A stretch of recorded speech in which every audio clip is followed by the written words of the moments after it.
Hello students, welcome to ATP star the super learning platform. कैसे हो आप सब? तो यार आज हम अपने नेक्स्ट सेशन पे हैं। यस, जेई एडवांस की तैयारी करनी है तो बिल्कुल डट कर करनी है ना। यस, तो आज मैम आपके लिए मोल कॉन्सेप्ट के कुछ ऐसे क्वेश्चंस लाई हैं जो आपके कॉन्सेप्ट्स को और ज़्यादा क्लियर करेंगे। यस, हम ऐसे क्वेश्चंस, हमारा एम इन सीरीज में ऐसे क्वेश्चंस करना है जिनसे हमारे सोचने का तरीका बिल्कुल चेंज हो जाए और जब एक्चुअल में हम अपना एग्जाम दे तो हमारे लिए वो बहुत ईजी लगे, राइट। तो यस, आज हम मोल कॉन्सेप्ट के कुछ ऐसे क्वेश्चंस ही करने वाले हैं। तो सेशन को एंड तक जरूर देखना है एंड कमेंट सेक्शन के अंदर जरूर बताना है कि क्या ये क्वेश्चंस ने आपको हेल्प किया या नहीं। परफेक्ट। उससे पहले आपको बिल्कुल बता दिया जाए दैट एटीपी टीम आपके लिए लाई है RCC batch specially for your JEE advanced. Yes, यहाँ पर एडवांस स्पेसिफिक प्रॉब्लम्स डिस्कस किए जाएंगे, कॉन्सेप्ट्स डिस्कस किए जाएंगे। ऐसा नहीं है कि हम सिर्फ प्रैक्टिस करेंगे, नहीं। ऑल्सो आपको यहाँ पर प्रॉपर स्टडी मटेरियल भी मिलेगा, राइट। और इतने ज़्यादा अफोर्डेबल प्राइस में है तो वेट तो बिल्कुल भी नहीं करना है, जल्दी से जल्दी इसके लिए एनरोल करना है, राइट। परफेक्ट। तो चलिए स्टार्ट करते हैं। अब अगर हम आज के सेशन का फर्स्ट क्वेश्चन देखें तो वो आपके सामने आ गया है। क्या करना है, आपको इस क्वेश्चन को देखना है, वीडियो पॉज करना है, खुद ट्राई करना है। जैसे हमेशा मैम बोलती हैं कि मैं यहाँ पर हूँ, आप लीजिए क्वेश्चन देख लीजिए। आज मैम आपको जगह देगी कि आप क्वेश्चन देख सकें, राइट। बहुत सारे स्टूडेंट्स को ये कंप्लेन थी तो बिल्कुल मैं वो कर रही हूँ। जल्दी से क्वेश्चन को देखो, वीडियो पॉज करो, खुद ट्राई करो और फिर हम आगे बढ़ेंगे, राइट। परफेक्ट। तो चलिए स्टार्ट करें अब। यस, तो क्वेश्चन को अगर हम देखें तो क्वेश्चन हमें क्या बोल रहा है दैट MnO2, ठीक है, MnO2 on ignition converts into Mn3O4। Okay, तो अब यहां पर हमें क्या बताया गया है कि MnO2 है मेरे पास में, जिसका इग्निशन हो जाए तो भाई वो Mn3O4 में कन्वर्ट हो जाता है, ठीक है। A sample of pyrolusite having 75% of MnO2, एक सैंपल है हमारे पास में पायरोलिसाइट का जिसके अंदर 75% MnO2 है, 20% इम्प्योरिटीज हैं और रेस्ट क्या है भाई, वाटर है, right, is ignited in air to a constant mass. What is the percentage of manganese in the ignited sample? तो देखो यार, इस क्वेश्चन को देखकर हमें बहुत सारी कंफ्यूजन है कि हम क्या ढूंढें, कहाँ से ढूंढें, कैसे करें। अब जब हम स्टेप बाय स्टेप चीजें करेंगे ना तो सब क्लियर होने वाला है, राइट। देखो यार, सबसे पहले तो मुझे ये चीज बता दी कि ये मेरे पास कोई पायरोलिसाइट है, इसको मैं लिख देती हूँ, और इसके अंदर मेरे को ये भी बता दिया कि यार 75% तो तुम्हारे पास MnO2 है, राइट। तो मैं इसको लिख देती हूँ 70% MnO2, राइट। आगे क्या बोलता है ये, इसके आगे कहता है कि यार 20% इम्प्योरिटीज भी हैं, ठीक है। तो 20% मेरे पास में इम्प्योरिटीज हैं। आगे क्या बोल रहा है, बाकी का पानी है। तो यार देखो 75 तो यहाँ हो गया, 20 यहाँ हो गया, तो 5 ही तो रह गया, यानी कि 5% जो है वो आपके पास में वाटर है। परफेक्ट, यहां तक कोई डाउट नहीं है। आगे बढ़ते हैं। अब आगे हमें ये बोलता है दैट इट इज इग्नाइटेड। मुझे पता है कि जब ये इग्नाइट होगा तो ये जो MnO2 है ये तो किस में कन्वर्ट होगा, Mn3O4 में कन्वर्ट होगा, क्योंकि मुझे इंफॉर्मेशन दी हुई थी, राइट। नेक्स्ट अगर आप यहां पर बात करेंगे इंप्योरिटीज की, तो यार इंप्योरिटीज जो होती है ना वो नॉन वॉलेटाइल कंसिडर की जाती है, राइट। तो यानी कि अगर आप इसको इग्नाइट भी करोगे तो इंप्योरिटीज पे कोई फर्क नहीं पड़ेगा, राइट। यानी कि मैं कह देती हूँ कि यार ये तो Mn3O4 में कन्वर्ट हो जाएगा और इसके ऊपर कोई असर नहीं पड़ेगा। तो यानी कि ये सेम ऐसे का ऐसा ही रहेगा, यानी कि यहाँ पर भी इम्प्योरिटी ही रहेगी, कोई दिक्कत नहीं है। नेक्स्ट है 5% वाटर। जब आप इग्नाइट करते हो, और बड़ी इंपॉर्टेंट चीज यहाँ बोली है यार, कांस्टेंट मास। अगर कांस्टेंट मास बोल दिया यानी कि पानी जो है वो खत्म हो गया, पानी जो है वो एंड ऑफ द रिएक्शन के अंदर आपका बिल्कुल खत्म हो चुका है, क्योंकि आपको यहाँ पर कांस्टेंट मास बोल दिया है, राइट। तो यानी कि मैं बोल देती हूँ कि ये तो बचेगा ही नहीं, तो अब यहाँ से हमने क्या क्या चीजें समझी कि जब भी रिएक्शन होगी ना तो पायरोलिस साइट में जो MnO2 है वो तो Mn3O4 में कन्वर्ट हो जाएगा। इंप्योरिटीज नॉन वोलेटाइल होती हैं तो उन पे कोई फर्क नहीं पड़ेगा और वाटर तो खत्म ही हो जाएगा क्योंकि मुझे कांस्टेंट मास यहाँ पे बोला गया था, राइट। अब आपको यहाँ पर इस क्वेश्चन को करना स्टार्ट करना है। तो अब मुझे परसेंटेजेस दी हुई हैं, तो अगर मैं ये कंसिडर कर लूँ कि जो मेरा पायरोलोसाइट है उसका मास 100 ग्राम्स था, अगर इसका मास 100 ग्राम्स होता, राइट, तो MnO2 का मास कितना होता मैम? 75 ग्राम्स होता। इतना तो हमें आता है, बिल्कुल आपको बहुत कुछ आता है। अगर आप इम्प्योरिटी की बात करेंगे तो इम्प्योरिटी कितनी है? 20% है, यानी कि 20 ग्राम्स है। वाटर कितना होता? 5 ग्राम्स होता, जो बाद में तो खत्म ही हो गया, राइट। तो यानी कि अब मैं यहाँ से क्या कह सकती हूँ, दैट मेरा MnO2 जो है वो कन्वर्ट हो गया भाई Mn3O4 में। अब क्या करें? अब बैलेंस करो ना, क्योंकि इंप्योरिटीज तो सेम ही रहेंगी और बाकी मेन चीज हमारे पास है, तो अब हम इसे बैलेंस कर लेते हैं। अगर हम इसे बैलेंस करेंगे तो Mn यहाँ पर है तो यहाँ 3 हो जाएगा, 3 2 6, यहाँ पर 4 है तो प्लस O2 लगा देते हैं, राइट। तो ये आपकी ना रिएक्शन होती है, ठीक है मैम, समझ आ गया। अब आपको ये भी पता है कि जो ये MnO2 है ये तो फिर 75 ग्राम्स ही है सिर्फ, कोई डाउट नहीं। तो अगर ये 75 ग्राम्स है और आपको पता है कि इसके 3 मोल 1 मोल Mn3O4 देते हैं, तो भाई ये मुझे बता दो कि कितने मोल्स MnO2 के कितने मोल्स Mn3O4 देंगे। यार मास तो गिवन है, मोल हम मोल्स तो निकाल ही सकते हैं, बिल्कुल। तो चलो मोल्स निकाल लेते हैं। 75 divided bye 55 plus O2 16 into 2 32 हो गया। Yes, this is equal to 75 divided by ये हो जाएगा 87। इसको चलिए सॉल्व कर लेते हैं, राइट। 87 ही हुआ है, yes. This is equal to approximately 0.86 के आसपास ये वैल्यू आनी चाहिए, राइट। तो अभी तक तो मैंने कुछ भी नहीं किया, जो जो चीजें मुझे इन्फॉर्मेशन दी हुई थी मैंने सिर्फ उसी को लिखा और फिर मुझे यहाँ पे मास लिखा दिख गया था तो फिर मेरा मन कर गया कि मोल्स निकाल लेते हैं, राइट, यस। तो ये मैंने यहाँ पर मोल्स निकाल लिए। अब आप यार यहाँ पर इस रिएक्शन को देखकर सोचो कि जब इसके 3 मोल्स होते हैं MnO2 के, तो 1 मोल Mn3O4 का बनता है ना। तो यार जब इसके 0.86 मोल्स हैं तो Mn3O4 के कितने मोल्स बनेंगे? निकाल सकते हैं, लिख लेते हैं यार। Moles of Mn3O4 will be equal to 1/3 moles of MnO2। Yes, तो यानी कि this is equal to 1/3 into 0.86। कोई डाउट नहीं, तो डिवाइड कर लेते हैं। This will be equal to 0.2 और ये 8 और अप्रोक्सीमेटली 7, ठीक है। तो 0.287 के क्लोज जो है वो हमारे मोल्स आ जाएंगे, राइट, परफेक्ट। अगर थोड़ा बहुत पॉइंट में इधर उधर हो तो माइंड मत करना, I don't have calculator, right, तो मैं ट्राई कर रही हूँ ऐसे ही, परफेक्ट। तो ये आ गए इतने आपके मोल्स। अब आपको क्वेश्चन क्या बोलता है उसको देख लेते हैं एक बार। What is the percentage of manganese? वो ना फाइनल में आपके मैंगनीज की परसेंटेज क्या है वो पूछ रहा है, निकाल सकते हैं। अब देखो यार, आपको पता है फाइनली तो Mn3O4 बचा है, राइट।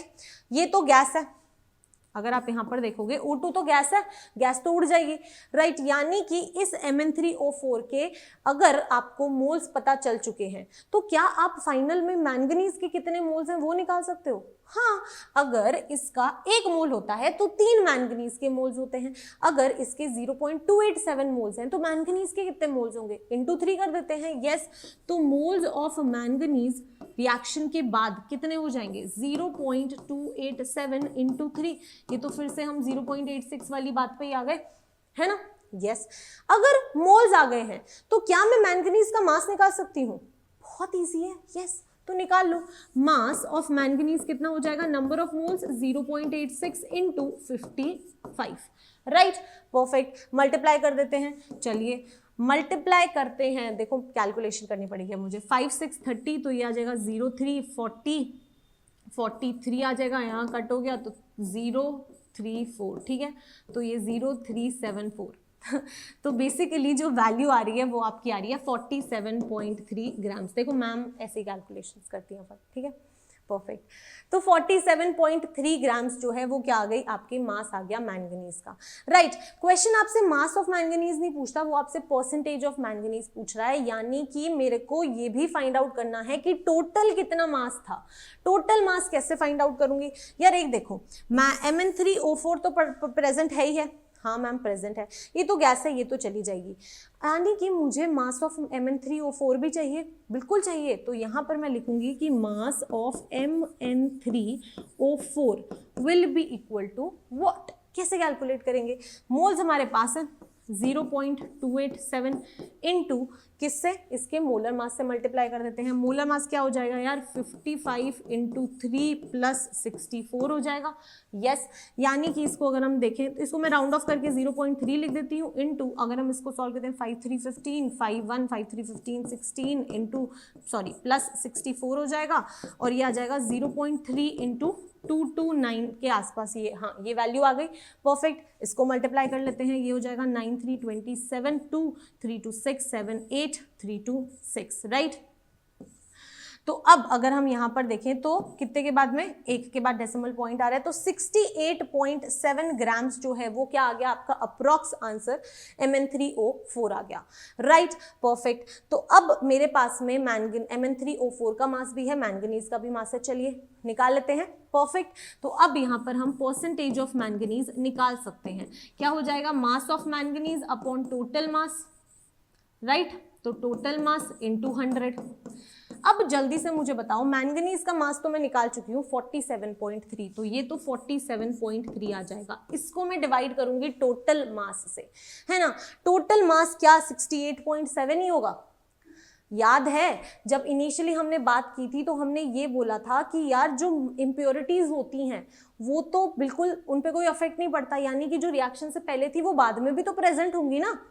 यस, तो यानी कि इस मास के साथ साथ में अगर आप टोटल मास की बात करेंगे ना सैंपल में, तो वो 68.7 प्लस 20 ग्राम्स जो आपके इम्प्योरिटीज थी वो भी तो प्रेजेंट होंगी। यस, तो इसको कर लेते हैं 6 7 8, तो 88.7 जो है वो आपके क्या आ गया, टोटल मास आया है। तो इसलिए जो हम परसेंटेज निकालेंगे वो क्या आ जाएगी, 88.7 इंटू 100। इसको सॉल्व करके आपकी परसेंटेज ऑफ मैंगनीज आएगी, राइट। तो इसमें मैंने अप्रोक्सीमेशन की है, राइट, इसलिए हमारा आंसर जो आएगा वो आप कैलकुलेट कर लेना, इसको कैलकुलेट करके, परफेक्ट। तो इस तरीके से आप सॉल्व इस क्वेश्चन को कर सकते हैं। तो अभी हमारा एम क्या है, बेसिक एम हमारा यही है कि हमें कॉन्सेप्ट को बिल्कुल क्लियर करना है। तो यहाँ पर बहुत इंपॉर्टेंट चीज हमें पता चली है कि इम्प्योरिटीज उसको भूलना नहीं है, राइट, परफेक्ट। तो चलिए फर्स्ट क्वेश्चन तो मैम हो गया, चलिए सेकंड क्वेश्चन पे चलते हैं। अब सेकंड क्वेश्चन आपके सामने है कि सेम ड्रिल क्या करना है, पहले क्वेश्चन को पढ़ना है फिर खुद ट्राई करना है, राइट। तो मैम आपको क्वेश्चन को पढ़ने के लिए जगह दे रही है, चलिए क्वेश्चन पढ़ लीजिए। ओके, तो अब आपने स्क्रीनशॉट ले लिया होगा, तो चलिए अब इस क्वेश्चन को करते हैं। अगर हम देखें तो क्वेश्चन के अंदर हमें बोला गया है that the preparation of iron from hematite, okay, Fe2O3 को हेमेटाइट बोला जाता है। तो ये चीज हमारी यहाँ पर रिवाइज हो चुकी है, बाय रिडक्शन विद कार्बन। तो सबसे पहले क्या करते हैं, इस रिएक्शन को लिख लेते हैं, Fe2O3 plus carbon will give us what, Fe plus CO2, okay, Fe plus CO2। तो यार जब भी हम कोई भी केमिकल रिएक्शन देखते हैं तो जो हमारा फर्स्ट स्टेप होना चाहिए वो क्या होना चाहिए, उसको बैलेंस करना। तो चलिए इसे बैलेंस कर लेते हैं। अगर हम इसे बैलेंस करेंगे तो यहाँ पर अगर आएगा 2 तो ये हो जाएगा 4, यहाँ पर 3 2 6, तो यहाँ पर आएगा 3 एंड यहाँ पर आ जाएगा 3। यस, तो अब हमारी रिएक्शन जो है वो बैलेंस हो चुकी है। अब हमें क्या बोला गया है that how much 80% pure iron. अब अगर आप यहाँ पर देखेंगे तो आपको बोला गया है कि कितना 80% प्योर आयरन, राइट।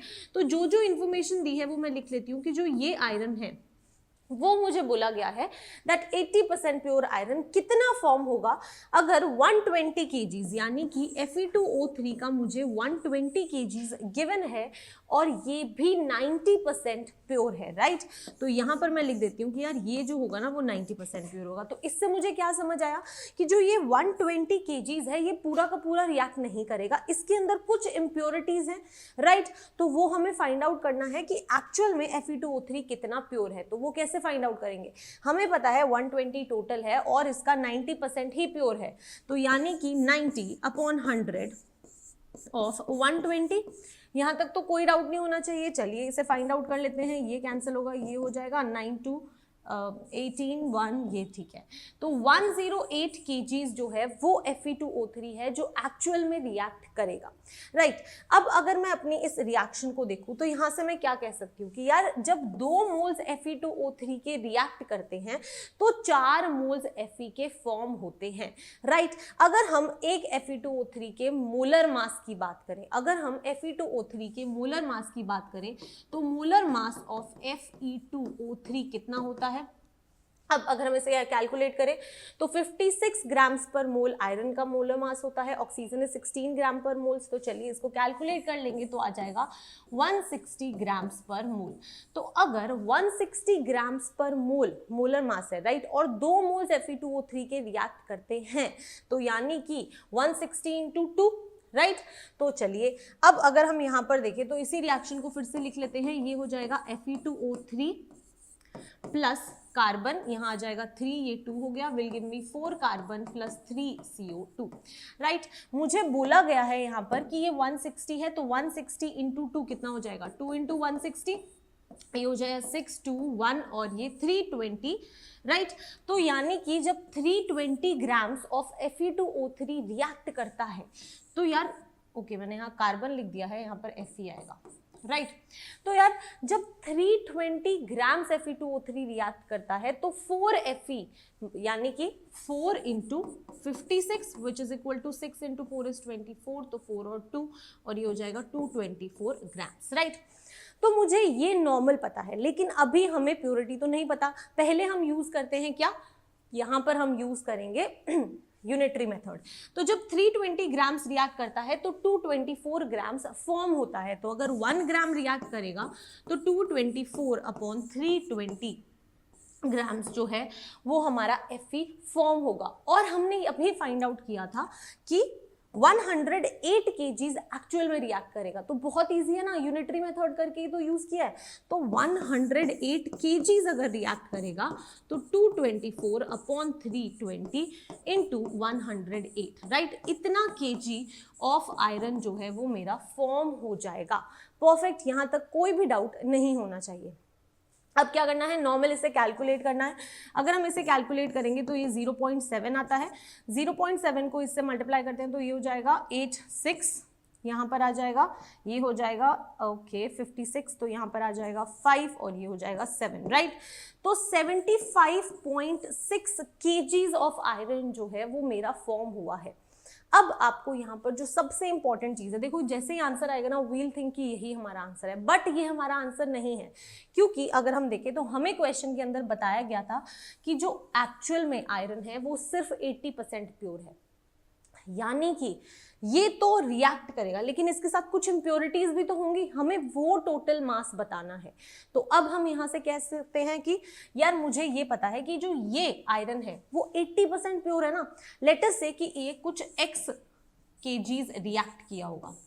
अगर ये x kgs रिएक्ट किया होगा तो इसका 80% प्योर है, राइट। तो यानी कि 80/100 of x should be equal to the mass that has reacted। तो वो मास हम निकाल चुके हैं 75.6। तो क्या हम यहां से फाइंड आउट कर सकते हैं कि मास ऑफ आयरन क्या हो जाएगा। मैंने बोला कि अगर 80% है तो 80/100 ऑफ x, यस, तो ये 80/100 ऑफ x होगा। और यही जो वैल्यू है वो इसके इक्वल है क्योंकि ये एक्चुअल आयरन है जो फॉर्म हुआ है, राइट। तो यानी कि 80/100 of x will be equal to 75.6 और इसको जब हम सॉल्व करेंगे तो फिर हमें हमारे x की वैल्यू मिल जाएगी। ये क्लियर है। तो इस तरह से हम इस क्वेश्चन को कर सकते हैं। परफेक्ट। तो अब इस क्वेश्चन में कुछ एज सच बहुत टिपिकल चीज नहीं थी, पर जो जनरली हम मिस्टेक कर सकते हैं, जब हम आंसर देख लेते हैं तो हम यहीं पर अपना आंसर रोक देते हैं, बट नहीं, आपको क्वेश्चन को ध्यान से पढ़ना है और उसको उसी के अकॉर्डिंग सॉल्व करना है, राइट। परफेक्ट। तो इस क्वेश्चन को हम इस तरह से सॉल्व कर सकते हैं। इसको सॉल्व करके x की क्या value I, do let me know in the comment section. अब नेक्स्ट क्वेश्चन आपके सामने आ गया है, तो अब मैम साइड हो जाएंगी एज यूजुअल और आप क्वेश्चन को देख सकते हैं एंड पॉज कीजिए और खुद ट्राई कीजिए। तो अब क्वेश्चन क्या कहता है, क्वेश्चन कहता है that 1.44 grams of titanium atomic masses, यहाँ पर आपका atomic mass okay atomic mass जो है वो 98, यहाँ पर नहीं, यहाँ पर आएगा 48, right. Atomic mass of titanium is 48, perfect. तो atomic mass of titanium is 48, reacted with excess of O2 and produced x grams of non stoichiometric compound Ti 1.44O। The value of x is, तो इस question को करने के लिए अब आपको क्या करना है यार, जो चीज दी हुई है सबसे पहले तो उसे लिख लेते हैं, यस। अब अगर हम देखें तो हमें बोलते हैं कि आप अगर टाइटेनियम को ऑक्सीजन के साथ रिएक्ट करते हो तो एक नॉन स्टोइक्योमेट्रिक कंपाउंड बनता है कुछ इस तरह का, ठीक है। तो हमने इंफॉर्मेशन लिख ली। अब हमें क्या क्या बताया हुआ है कि ये जो है ये 1.44 ग्राम्स आपको गिवन है और इसका मास आपको x ग्राम्स गिवन है। कोई डाउट नहीं है अभी तक, तो परफेक्ट। अब आपको यहाँ पर क्या करना है यार, जब भी हम कोई केमिकल रिएक्शन देखते हैं तो हम क्या करते हैं, बैलेंस करते हैं ना। तो अब इसे बैलेंस कर लेते हैं। बैलेंस करेंगे तो क्या हो जाएगा, अगर 1.44 है तो यहाँ 1.44 आ जाएगा, वहाँ एक ऑक्सीजन है तो यहाँ हाफ आ जाएगा। अब जब भी मुझे मास लिखा हुआ दिखता है तो मेरा मन करता है कि मैं फटाफट मोल्स निकाल लूँ, राइट। तो यहाँ पर मोल्स निकाल लेते हैं, इसको डिवाइड कर देंगे 48 से, राइट। अब अगर मैं इसका मोल्स निकाल रही हूँ तो इसके भी तो मोल्स निकालने चाहिए ना, इससे क्यों अकेला छोड़ें, राइट। तो चलिए इसके भी मोल्स निकाल लेते हैं, 1.44 इंटू 48, राइट। और यहाँ पर प्लस आ जाएगा 16।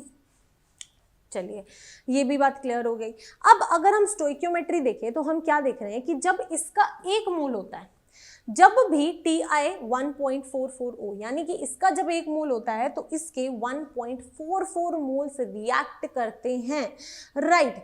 तो यानी कि मैं क्या कह सकती हूं कि इसके मोल्स के 1.44 टाइम्स ज्यादा होंगे टाइटेनियम के मोल्स, राइट। यानी कि हम क्या कह सकते हैं, that moles of titanium will be equal to 1.44 times moles of the non stoichiometric compound. यहाँ तक तो कोई दिक्कत नहीं आ रही। मेरे पास मोल्स के टाइटेनियम के मोल्स हैं 1.44 डिवाइडेड बाय 48, 1.44 इंटू क्या मेरे पास Ti 1.44O इसके मोल्स हैं, अरे अभी तो कैलकुलेट किए, x divided by 1.44 into 48 plus 16, right. तो बस क्वेश्चन सॉल्व। x की तो वैल्यू निकालनी है तो चलिए निकाल लेते हैं। अब 1.44 divided by 48 is equal to what, 1.44 into x divided by 1.44 into 48 plus 16, यही है, बिल्कुल यही है। तो ये कैंसिल हो जाएगा, राइट। तो यहाँ से हम क्या कह सकते हैं, 48x will be equal to 1.44 into 48 plus 16, right. तो अब x इज इक्वल टू 1.44 हो जाएगा ये तो, यस। 48 से 48 डिवाइड किया तो 1 आ जाएगा, प्लस 16 डिवाइडेड बाय 48, ये 1 ये 3, राइट। तो x will be equal to 1.44 plus 0.33 which is equal to 1.77, right. तो यहाँ से मुझे x की वैल्यू मिल गई, परफेक्ट। तो चलिए ऑप्शंस में देखें तो ऑप्शन बी दैट इज 1.77 हमारा आंसर है। तो कई बार क्वेश्चंस देखने में मुश्किल लग सकते हैं, लग रहा होगा कि यार ये सॉलिड का क्वेश्चन है क्या, ये तो नहीं हो सकता। कई बार हम बिना क्वेश्चन को ट्राई किए गिव अप कर देते हैं, वो भी करना गलत है, राइट, परफेक्ट। तो चलिए ये क्वेश्चन हो चुका है तो नेक्स्ट क्वेश्चन करते हैं। नेक्स्ट क्वेश्चन आपके सामने आ चुका है, क्या करना है, वीडियो पॉज करना है और क्वेश्चन को सॉल्व करना है। क्वेश्चन पढ़िए, क्वेश्चन क्या कहता है। क्वेश्चन कहता है that 2 grams of a sample contains SiO2 and Fe2O3. On very strong heating, it leaves a residue weighing 1.96 grams. Okay, the reaction responsible for the loss of mass is given below. What is the percentage by mass of SiO2 in original sample? इस question में बहुत सारी चीजें आपको given हैं जो आपको बहुत हेल्प करने वाली हैं। चलो देखो, सबसे पहले तो कहता है कि यार ये दोनों का मिक्सचर जो है वो 2 ग्राम्स का है, क्लियर है, yes. On very strong heating, बहुत स्ट्रॉन्ग हीट करने पे रेसिड्यू रह जाता है जिसका टोटल मास 1.96 ग्राम्स होता है, यानी कि और जो रिएक्शन रिस्पॉन्सिबल है लॉस के लिए वो भी आपको गिवन है। अब अगर आप इस रिएक्शन को देखो, यहाँ पे ये एरो है, अगर आप इस रिएक्शन को देखो तो यहाँ पर आप मुझे बताओ यार, ये सॉलिड है, ये सॉलिड है, ये गैस है, तो अगर कोई लॉस होगा मास के अंदर तो वो किसकी वजह से होगा, वो O2 की मास की वजह से ही होगा, यस तो यानी कि जितना भी लॉस हुआ है वो आपकी गैस का मास है, राइट। तो यानी कि मैं यहां से बोल सकती हूँ कि जो मास ऑफ O2 है वो कितना होगा 2 - 1.96 which is equal to 0.04 grams. ये आपका मास है O2 का। अगर ये मास ऑफ O2 है तो मोल्स ऑफ O2 कितने हो जाएंगे 0.04 divided by what 32, right. Yes तो यानी कि यहां से हम क्या कह सकते हैं दैट 4/32 इंटू 100 1 ये 8 हो जाएगा और 1/800, राइट। तो यहां से मुझे O2 के मोल्स मिल गए, राइट। अभी तक हमने रिएक्शन को बैलेंस नहीं किया है तो हमें क्या करना चाहिए, सबसे पहले देख लेना चाहिए कि क्या मेरी रिएक्शन बैलेंस्ड है। अगर हम यहाँ पर देखें तो यहाँ Fe2 है, यहाँ पर Fe3 है, तो चलो सबसे पहले इसको बैलेंस कर लेते हैं। तो Fe2O3 gives what? Perfect. Fe2O3 gives Fe3O4, तो यहाँ आ जाएगा Fe3O4 प्लस O2। अगर हम इसको बैलेंस करेंगे तो क्या हो जाएगा, मैं यहाँ पर 3 से मल्टीप्लाई करके देखती हूँ तो ये 3 2 6 यहाँ पर आ जाएगा 2 तो 3 2 6, ठीक है। 3 3 9 हो जाएगा, यहाँ पर देखें तो 4 2 8 9 10, ओके। तो यानी कि हम क्या कर सकते हैं, हम इसको हाफ कर देंगे तो 3 3 9, यहाँ पर देखें तो 4 2 8 और वो 9, परफेक्ट। यहाँ पर 3 2 6 3 2 6, यस। अब हमारी जो रिएक्शन है वो बैलेंस्ड है। अब अगर आप यहाँ पर देखोगे तो जो मोल्स हैं O2 के वो कितने आ गए, O2 के मोल्स जो हैं वो आए हैं यार 1/800, राइट। तो यानी कि अगर मेरे पास O2 के मोल्स हैं तो क्या मैं Fe2O3 के मोल्स निकाल सकती हूँ, बिल्कुल निकाल सकती हूँ। तो अगर इसके मोल्स 1/800 हैं तो हमें पता है कि ये 3 मोल्स जब रिएक्ट करता है तो उसका सिर्फ हाफ मोल बनता है, राइट। यानी कि ये इसका कितना 6 टाइम्स है, यानी कि मैं बोल सकती हूँ कि जो मोल्स ऑफ Fe2O3 होंगे वो 6 इंटू मोल्स ऑफ O2 होंगे, राइट।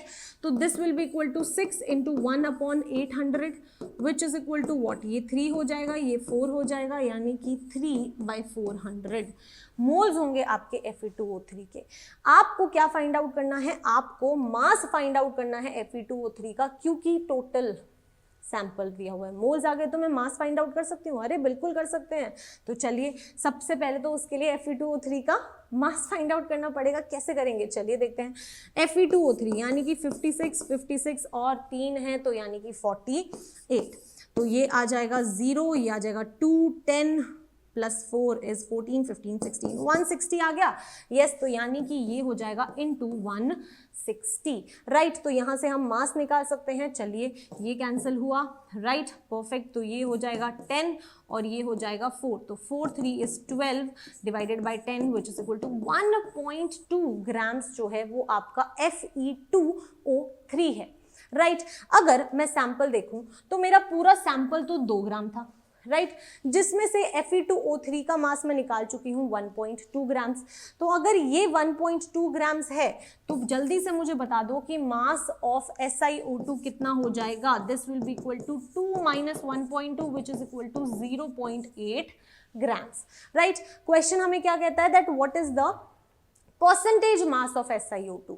तो अब तो बहुत इजी है, परसेंटेज मास क्या हो जाएगा of SiO2, mass of SiO2 0.8 divided by 2 into 100 which is equal to 0.4 into 100 which is equal to 40%। तो बस इतना इजी था इस क्वेश्चन को करना। तो कई बार क्वेश्चन को देख के हमें डर लग सकता है, बट एक्चुअल में अगर हम देखेंगे तो हर चीज़ अपने आप ही हो रही है, राइट। मोल्स निकाले, मोल्स से क्या कैलकुलेट करना है, अपने आप ही चीज़ें समझ आने लगती हैं जब हम क्वेश्चंस को अप्रोच करना सीख जाते हैं। Perfect, yes. तो चलिए अब हम नेक्स्ट क्वेश्चन पे चलते हैं। चलो तो अब नेक्स्ट क्वेश्चन देखते हैं। नेक्स्ट क्वेश्चन आपके सामने आ गया है। अब क्या करना है, मैम साइड हो रही है, क्वेश्चन को पढ़ो और खुद ट्राई करो। अब क्वेश्चन कहता है that in the following reaction sequence the amount of D in grams formed from 10 moles of acetophenone is. Hydrogen आपको मोलर मास गिवन है 1 ग्राम पर मोल, कार्बन अगर आप देखेंगे तो 12 gram per mole, nitrogen is 14, oxygen 16 and bromine 80 grams per mole. The yield percentage corresponding to the product in each step is given in the parenthesis. तो चलिए अब इस question को करते हैं। कैसे होगा ये क्वेश्चन? अगर आप ये देखेंगे तो ये क्वेश्चन जो है वो क्या है यार, आप बोलोगे मैम ये तो ऑर्गेनिक है तो मोल्स में क्यों आया है? क्योंकि एडवांस में ऐसा ही होता है। ऐसा नहीं होगा कि एक पर्टिकुलर टॉपिक से आपका क्वेश्चन आ जाएगा, 2 या 2 से ज़्यादा टॉपिक्स को मिक्स करके क्वेश्चन आता है। और ये बहुत ज़्यादा बड़ा एग्जाम्पल है दैट 2018 में एडवांस का ये क्वेश्चन है और ये क्वेश्चन ऑर्गेनिक और मोल कॉन्सेप्ट को मिलाकर आया है, राइट। तो इसलिए ये क्वेश्चन आपके सामने है, क्या करना है ट्राई कीजिए। चलिए देखते हैं। अगर हम यहाँ पर देखें तो अब क्वेश्चन क्या बोल रहा है आपको कि यहाँ पर आपके पास में एसिटोफिनोन है और वो रिएक्ट कर रहा है NaOBrH3O प्लस के साथ में, और फिर आपको A मिल रहा है और इसी तरह से पूरी रिएक्शन हो रही है। तो चलिए अब इसको 1 बाय 1 हम स्टार्ट करते हैं। अगर हम यहाँ पर देखें तो एसिटोफिनोन NaOBrH3O प्लस के साथ रिएक्ट कर रहा है। तो एसिटोफिनोन हम क्या करते हैं, पहले हम यहाँ पर ड्रॉ कर लेते हैं। तो ये हो जाएगा C डबल बॉन्ड OCH3। अब ये किसके साथ रिएक्ट कर रहा है देखें तो NaOBrH3O प्लस। तो यानी कि अगर मैं यहाँ पर लिखूँ तो Na प्लस OBr माइनस, और फर्स्ट है ये और सेकंड होगा आपका H3O प्लस। तो अगर आप यहाँ पर देखेंगे तो ये क्या है, ये बहुत इंपॉर्टेंट है कि यार ये तो हेलोफॉर्म रिएक्शन है, राइट। तो अगर आप हेलोफॉर्म रिएक्शन की बात कर रहे हैं तो प्रोडक्ट क्या बनेगा? जब हम NaOBr की बात करें तो आपके पास में रिएक्शन से बनेगा ये C double bond OO minus, right. अगर हम आगे देखें तो हमें H3O प्लस भी गिवन है, तो यहाँ से हमें एसिड मिल जाएगा, राइट। तो ये C डबल बॉन्ड OOH हो जाएगा, परफेक्ट। तो ये क्या है, ये है आपका A, क्लियर है। नेक्स्ट अगर हम देखें तो हमें यहाँ पर क्या गिवन है, NH3 अमोनिया गिवन है, यस। तो अगर हम इसको अमोनिया के साथ हीट करेंगे तो क्या मिल जाएगा हमें, चलिए देखते हैं। हमें मिल जाएगा अमाइड, क्लियर है, यस। तो C डबल बॉन्ड ONH2, तो यहाँ से हमें अमाइड मिल गया, राइट। तो यानी कि हमें हमारा B प्रोडक्ट मिल चुका है, तो यहाँ हम लिखते हैं B। नेक्स्ट आपको क्या देखना है, नेक्स्ट अगर हम देखें तो हमें गिवन है Br2KOH, राइट। तो चलिए यहाँ पर लिख देते हैं Br2KOH। तो ये क्या हो रहा है, ये तो ब्रोमेमाइड रिएक्शन है, राइट। तो ब्रोमेमाइड रिएक्शन में क्या होगा, ब्रोमेमाइड रिएक्शन में हमें मिल जाएगा हमारा प्रोडक्ट, राइट, परफेक्ट। अब आपको यहाँ से क्या समझ आ रहा है, ये क्या है, ये हो गया हमारा C, राइट, परफेक्ट। तो C हमें मिल गया। अब अगर हम यहाँ पर देखें तो नेक्स्ट हमें एक्सेस Br2 गिवन है इन अ पोलर मीडियम, राइट। तो चलिए Br2 3 इक्विवेलेंट्स गिवन है ना, तो 3 इक्विवेलेंट्स गिवन है, यानी कि वो एक्सेस में ही है और पोलर मीडियम है। तो यानी कि जो हमारा फाइनल प्रोडक्ट होगा वो क्या होगा, ये रहा हमारा फाइनल प्रोडक्ट, राइट। तो ये आपका हो गया यहाँ पर D। तो अब आप क्या देख रहे हैं यार, ये क्वेश्चन तो एक्चुअली किसका था, ऑर्गेनिक का था ना, राइट। क्योंकि मोल कॉन्सेप्ट तो बहुत नॉर्मल कॉन्सेप्ट इसमें पूछा है, बट आपने ये चीज़ देखी कि दोनों को मिक्स कर दिया। अगर एक चीज़ आती है और एक नहीं आती तो कोई फायदा नहीं है, राइट। इसलिए आपको हर एक टॉपिक को बहुत ज़्यादा डिटेल में पढ़ने की ज़रूरत है। अब अगर हम पीछे देखें, अब हमें क्वेश्चन देखना है यार कि हमें क्वेश्चन मोल कॉन्सेप्ट कैसे अप्लाई करना है। अभी तक तो हम ऑर्गेनिक कर रहे थे, अब हमें मोल कॉन्सेप्ट को कैसे अप्लाई करना है वो देखना है। अगर हम यहाँ पर देखें तो हमें A 60% गिवन है और क्वेश्चन में आपको बताया गया है कि टोटल 10 मोल्स है, राइट। तो हम क्या लिखते हैं, हम ये जो यील्ड परसेंटेज यील्ड है उसे लिख लेते हैं 60%, फिर 50% एंड देन 50%, राइट। तो यानी कि अगर मैं इसकी बात करूं तो ये आपको 60% यील्ड गिवन है, अगर आप यहाँ पर बात करेंगे तो आपको 50% यील्ड गिवन है, और अगर आप यहाँ बात करेंगे तो ये भी आपको 50% यील्ड गिवन है, और ये आपकी 100% है। कोई दिक्कत नहीं होनी चाहिए। आगे बढ़ते हैं। अब अगर हम देखें तो यार ये 10 मोल्स था, राइट। अगर ये 10 मोल्स था तो A कितना बनेगा, 10 का 60%, राइट। यानी कि हम क्या बोल सकते हैं दैट अगर 10 मोल्स था तो 60% यानी कि 6 मोल्स हो जाएगा। तो मैं बोल देती हूँ दैट ये हो गया आपका 6 मोल्स, राइट। अब 6 का वहाँ पर 50% फॉर्म होगा, यानी कि 6 का हाफ हो जाएगा, यस। तो यानी कि यहाँ पर आपके जो मोल्स आ जाएंगे वो आ जाएंगे 3 मोल्स, कोई डाउट नहीं होना चाहिए। अब अगर आप नेक्स्ट यहाँ पर सी प्रोडक्ट की बात करेंगे तो वो भी 50% यील्ड है, यानी कि 3 का 50% कितना होगा, 1.5 मोल्स हो जाएगा। यस और अब आपको क्या करना है, अब आपसे पूछा है कि जो डी है वो क्या है, 100% यील्ड गिवन है इसकी। यस तो यानी कि ये 1.5 मोल्स बनेगा। तो फाइनली जो प्रोडक्ट है वो कितना बन रहा है, 1.5 मोल्स। राइट, क्वेश्चन में आपसे पूछा गया था दैट फाइंड द मास, उसका आपको मास फाइंड आउट करना है। तो यार अब हमारे पास में क्या है, मास तो हम फाइंड आउट कर ही सकते हैं, नंबर ऑफ मोल्स हमारे पास है 1.5 into molar mass of D. तो क्या हम डी का मोलर मास फाइंड आउट कर सकते हैं, बिल्कुल कर सकते हैं। तो क्या करना है, simply molar mass find out कीजिए, नंबर ऑफ मोल से मल्टीप्लाई कीजिए और अपना आंसर मुझे कमेंट सेक्शन के अंदर जरूर बताइए। यस चलिए, तो इस तरीके से आप इस क्वेश्चन को कर सकते हैं। इस क्वेश्चन को कराने का मेन एम सिर्फ यही था कि आपको ये दिखाना था कि जरूरी नहीं है कि एक टॉपिक से एक ही क्वेश्चन आए, हो सकता है कि मिक्स होकर भी क्वेश्चंस आए, इसलिए अपनी ग्रिप बहुत स्ट्रांग रखने की जरूरत है। आगे बढ़ते हैं। नेक्स्ट क्वेश्चन अगर आप देखेंगे तो क्वेश्चन आपके सामने है, परफेक्ट क्वेश्चन को पढ़ते हैं। क्वेश्चन कहता है that eight 300 kelvin and 1 atmosphere 15 ml of gaseous hydrocarbon requires 375 ml of air containing 20% O2 by volume for complete combustion. After combustion, gases occupy 330 ml. Okay, assuming water is formed in the liquid form and volumes are measured at the same temperature and pressure, the formula of the hydrocarbon is. तो चलिए अब इस question को करते हैं। Question को लिख लेते हैं, at 300 Kelvin and 1 atmosphere 15 ml of a gaseous hydrocarbon. I don't know कि हाइड्रोकार्बन क्या है, let me assume कि CXHY जो है वो मेरा हाइड्रोकार्बन है, रिक्वायर्स 375 ml ऑफ एयर। अब मुझे ये बोला गया है कि पूरी की पूरी एयर जो है वो 375 ml है, right, of air containing 20% O2। मुझे बताया जाए कंबशन होता है तो हाइड्रोकार्बन के साथ ऑक्सीजन होता है, राइट, O2 होता है, ये तो हम सबको क्लियर है ना, परफेक्ट। और हमें ये भी पता है कि यहाँ से जो मिलकर बनता है वो क्या होता है, CO2 और H2O, कोई डाउट नहीं। तो अब आपको 20% ही तो O2 है, यानी कि 20 अपॉन 100 ऑफ 375, ये जो होगा ना वो होगी आपकी volume of what, O2, right. तो चलिए ये फाइंड आउट कर लेते हैं, ये 1 हो जाएगा, ये 5 हो जाएगा। अगर हम यहाँ पर देखें तो ये 7 और 25 है तो 5, तो 75 ml जो है वो आपके पास में वॉल्यूम आ गई किसकी, O2 की। तो यहाँ पर आपकी 75 ml वॉल्यूम आ चुकी है, परफेक्ट। आगे देखते हैं, assuming water is formed, okay, by volume, complete combustion हो चुका है। After combustion gases occupy 330 ml।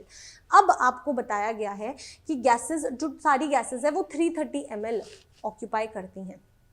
एक चीज समझ आ रही है कि यार टोटल वॉल्यूम जो थी वो 375 थी, राइट। इस 375 में से 75 ml जो थी वो तो O2 थी, तो वो तो रिएक्ट कर जाएगी, लेकिन बाकी की जो गैस है वो तो सेम ही रहेगी, यानी कि 300 ml गैस तो पहले से प्रेजेंट है। अब अगर हम यहाँ पर CO2 और H2O की बात करें तो CO2 is gas but liquid, H2O is a liquid.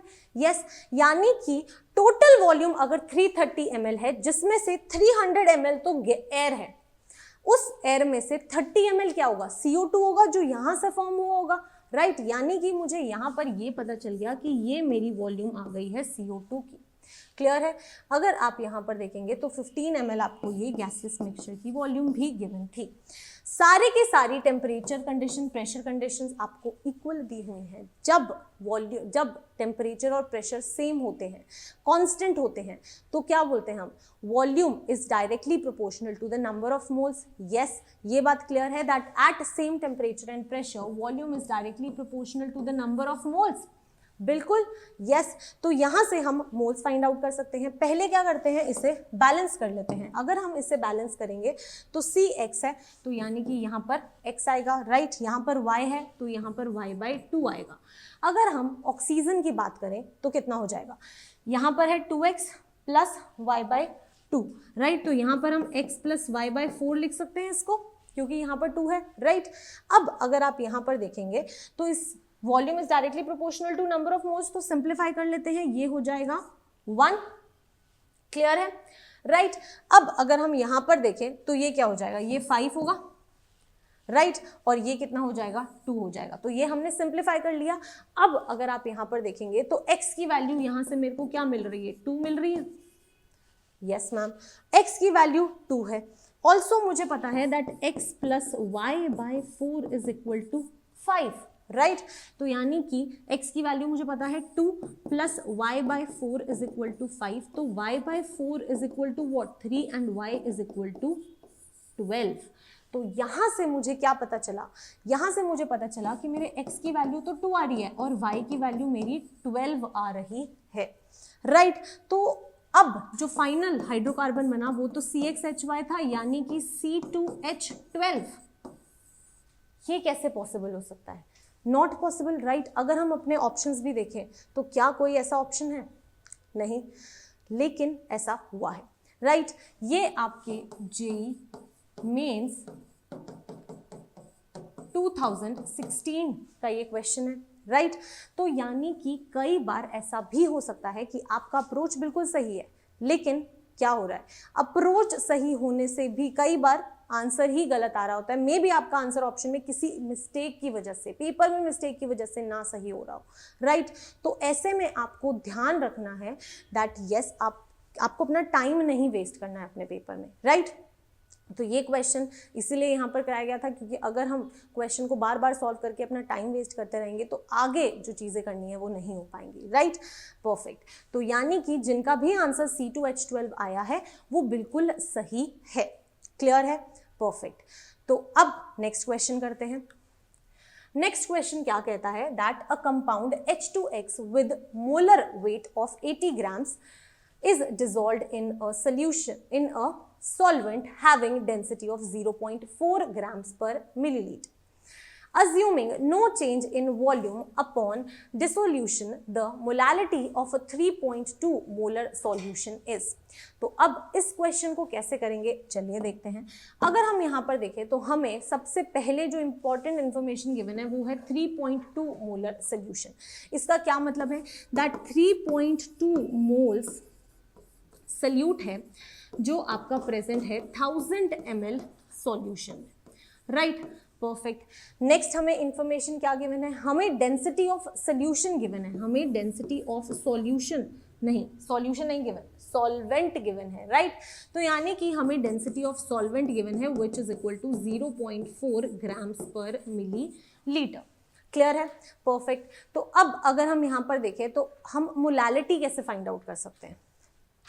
अब अगर ये देखोगे तो यार ये तो वॉल्यूम की, सोल्यूशन की वॉल्यूम है, यस। नेक्स्ट हमें क्या बोला है कि आपको ये समझना है कि there is a no change in volume upon dissolution.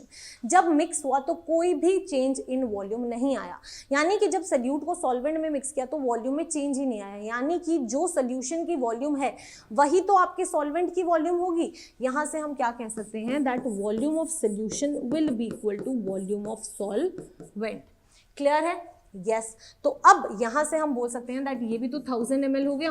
तो क्या अब आप सॉल्वेंट का मास निकाल सकते हैं, बिल्कुल निकाल सकते हैं। तो मास ऑफ सॉल्वेंट हो जाएगा डेंसिटी इनटू वॉल्यूम। डेंसिटी हमें गिवन है 0.4 into 1000 which is equal to what, 400 grams, right. तो यहां से मास ऑफ सॉल्वेंट आ गया, मास ऑफ सॉल्वेंट हमारे पास है, हमें मोलालिटी फाइंड आउट करना है, अब तो कुछ रहा ही नहीं। Molality is equal to moles of solute divided by mass of solvent in KGs, right, yes. Moles of solute हमें गिवन है 3.2 divided by mass of solvent in KGs. Solvent mass क्या है, 400 है, तो केजी में कन्वर्ट करेंगे तो 400 divide कर दो 1000 से, राइट। और इसको सॉल्व करेंगे और हमें हमारी मोलालिटी मिल जाएगी, राइट। तो इस क्वेश्चन को हम इस तरह से कर सकते थे। इसमें जो सबसे इंपॉर्टेंट चीज क्या थी ध्यान रखने वाली, that assuming no change in volume upon dissolution. अब आपको यहाँ पर यह समझना था कि जो सोल्यूशन की वॉल्यूम है वही आपके सॉल्वेंट की वॉल्यूम होगी, क्लियर है? यस तो परफेक्ट। चलिए नेक्स्ट क्वेश्चन ये हमारे सेशन का लास्ट क्वेश्चन है, तो ध्यान से इस क्वेश्चन को पढ़ना है और अपना अप्रोच लगाना है। मैम साइड हो जाएंगी। क्वेश्चन कहता है that dieldrin an insecticide contains carbon, hydrogen, chlorine and oxygen. Combustion of 29.72 milligrams of dieldrine gave 41.21 milligrams CO2 and 5.63 milligrams of H2O. In a separate analysis, 25.31 milligrams of dieldrine was converted into 57.13 milligrams of AgCl. What is the empirical formula of the dieldrine? तो चलिए इस question को अब आपको करना है। अगर हम इस क्वेश्चन को देखें तो यार इस क्वेश्चन को देख के ही बड़ा डर लग जाएगा, राइट? लेकिन अगर आप अपने आप को थोड़ा सा काम करें और इस क्वेश्चन को ध्यान से देखेंगे ना तो हर चीज इतनी ईजी है इस क्वेश्चन में। चलिए देखते हैं। यहाँ पर हमें डाइल्ड्रीन गिवन है, राइट? तो यानी कि मैं बोल सकती हूँ दैट CXHY OZ कर देते हैं और ClW कर देते हैं, ठीक है? कोई दिक्कत नहीं है, परफेक्ट। अब वो बोलता है कि कंबशन ऑफ 29.72 मिलीग्राम्स, यानी कि ये 29.72 मिलीग्राम्स मुझे मास गिवन है, इसका कंबशन हो रहा है, यानी कि plus O2 will give me what? This will give me CO2 plus H2O, right? Perfect. तो यानी कि यहां से मैं क्या बोल सकती हूँ, आगे चीजें और देख लेते हैं। Combustion of this milligrams of dieldrin ये 41.21 मिलीग्राम्स ऑफ CO2, यानी कि 41.21 मिलीग्राम्स आपको वो CO2 दे रहा है, ये भी आपको इंफॉर्मेशन प्रोवाइडेड है, and 5.63 milligrams of H2O, milligrams of H2O, आपको H2O भी गिवन है, राइट?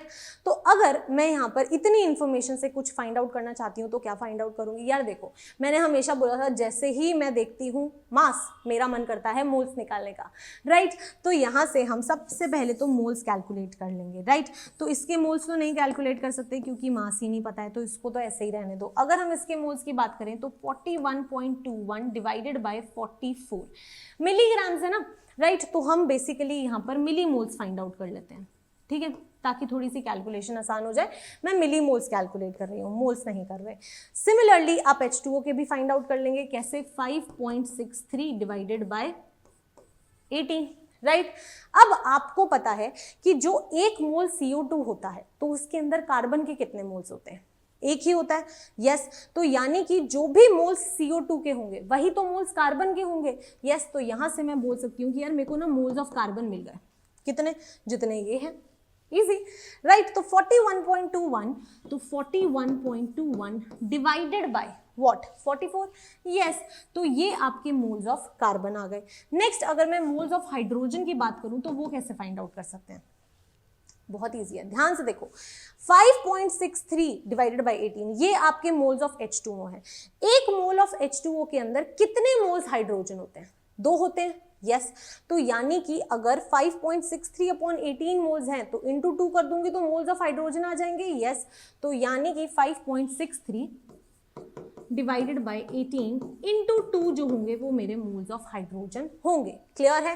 परफेक्ट। तो अब मैंने 2 चीजों के मोल्स तो निकाल लिए। मेरे पास मोल्स ऑफ कार्बन आ गया, मेरे पास मोल्स ऑफ हाइड्रोजन आ गया। अब आपको आगे की इंफॉर्मेशन को पढ़ना है। आगे की इंफॉर्मेशन क्या कहती है कि एक सेपरेट एनालिसिस में 25.31 milligrams of dieldrin was converted into 57.13 milligrams of AgCl, यानी कि जो ये मेरा डाइल्ड्रीन था, इसको मैं वाइट सेट करती हूँ, यही जो मेरा डाइल्ड्रीन है इसको मैंने अलग से जब रिएक्ट कराया, आगे लिख लेते हैं वो बेटर रहेगा, CXHYOZClW, इसको जब मैंने किसके साथ रिएक्ट करवाया? यहाँ पर हमें बोला गया है AgCl तो हमें मिला था ना, right? In a separate analysis dieldrin was converted into this milligrams of AgCl, okay. तो यानी कि बेसिकली सिल्वर के साथ कुछ रिएक्ट करवाया और हमें AgCl मिला। अब मुझे समझ आ गया है कि AgCl मिला।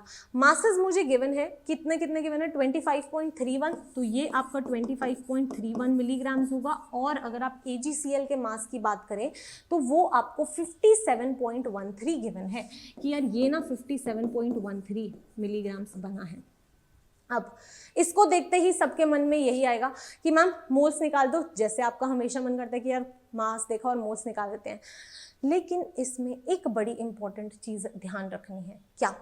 एक बात देखो, ये बोलता है कि जब 25.31 मिलीग्राम्स ने रिएक्ट किया तब 57.13 मिलीग्राम्स फॉर्म हुआ, लेकिन मुझे ये जानना है कि जब 29.72 मिलीग्राम्स रिएक्ट किया तो कितने मिलीग्राम्स AgCl बनेगा, तब तो मैं सारों के मोल्स इक्वेट कर पाऊंगी ना।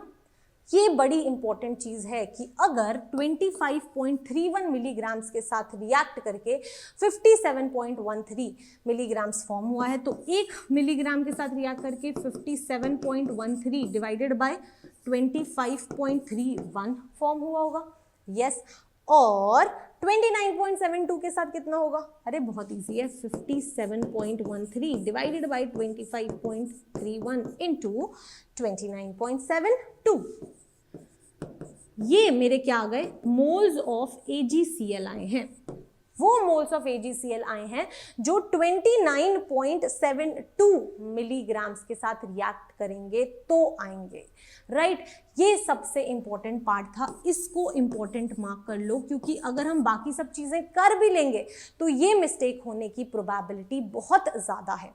और हमें पता है कि 1 मोल ऑफ AgCl के अंदर एक ही मोल क्या होता है? AgCl होता है, सॉरी, एक ही मोल क्लोरीन होता है, यानी कि मैं बोल सकती हूँ this is equal to mole of chlorine. तो अब आप यहाँ पर क्या देख सकते हैं? यहां से आपके मोल्स ऑफ क्लोरीन भी आ जाएंगे, राइट। मोल्स ऑफ क्लोरीन, इसे देख लेते हैं, 57.13 डिवाइडेड बाय 25.31 इंटू 29.72। क्लियर है? यस। तो ये आपके सामने मोल्स आ गए कार्बन, हाइड्रोजन और क्लोरीन के। जैसे ही हमारे पास में मोल्स आते हैं, क्या हम सबके मासेस निकाल सकते हैं? बिल्कुल। तो यहाँ से आप मास ऑफ कार्बन कैलकुलेट कर सकते हैं, मास ऑफ हाइड्रोजन कैलकुलेट कर सकते हैं और मास ऑफ क्लोरीन भी कैलकुलेट कर सकते हैं। तो जब आपके पास में इन तीनों के मास आ जाएंगे तो अब आप ये देखिए, यार टोटल मास 29.72 था, जिसमें से आपको कार्बन का, हाइड्रोजन का और क्लोरीन का मास पता चल गया। तो क्या आप ऑक्सीजन का मास निकाल सकते हो? बिल्कुल। इनको ऐड करो और 29.72 से सब्ट्रैक्ट कर दो, तो यानी कि मास ऑफ ऑक्सीजन जो होगा वो क्या हो जाएगा? 29.72 minus mass of carbon, mass of hydrogen and mass of chlorine. यहां से आपके पास में मास ऑफ ऑक्सीजन आ जाएगा और इसी मास ऑफ ऑक्सीजन को यूज करके आप यहां पर फाइंड आउट कर सकते हैं मोल्स ऑफ ऑक्सीजन, राइट। अब क्या करना है? मोल्स कार्बन के भी हैं, हाइड्रोजन के भी हैं, क्लोरीन के भी हैं और ऑक्सीजन के भी हैं। सिंपलीफाई करना है और एम्पेरिकल फॉर्मूला आ जाएगा, जैसे हम नॉर्मली एम्पेरिकल फॉर्मूला कैलकुलेट करते हैं, राइट। आई नो इस क्वेश्चन के अंदर कैलकुलेशंस बहुत ज़्यादा हैं, बट ये क्वेश्चन आपको कॉन्सेप्ट समझाने के लिए था, right. Calculations is another part. आपके पेपर में थोड़ा लेवल ईजी आएगा या फिर आपको बिल्कुल हेल्प मिलेगी। इस क्वेश्चन के थ्रू मैं आपको कॉन्सेप्ट समझाना चाहती थी कि जो हम जनरली एक गलती करते हैं कि बाकी सब चीज़ें फिर भी कर लेंगे, लेकिन यहाँ पर हम वो मास वाली गलती ज़रूर करेंगे, राइट। तो उस गलती को नहीं करना है। तो इस टाइप के क्वेश्चंस जो होते हैं ना, वो हमें सोचने पे मजबूर करते हैं कि यार पूरा क्वेश्चन हम सही कर रहे थे और एक छोटी सी गलती और सब गलत हो गया, राइट। तो इस तरह की गलतियां नहीं करनी है। अभी कर रहे हैं, अच्छा है कि एग्जाम में नहीं करेंगे, राइट।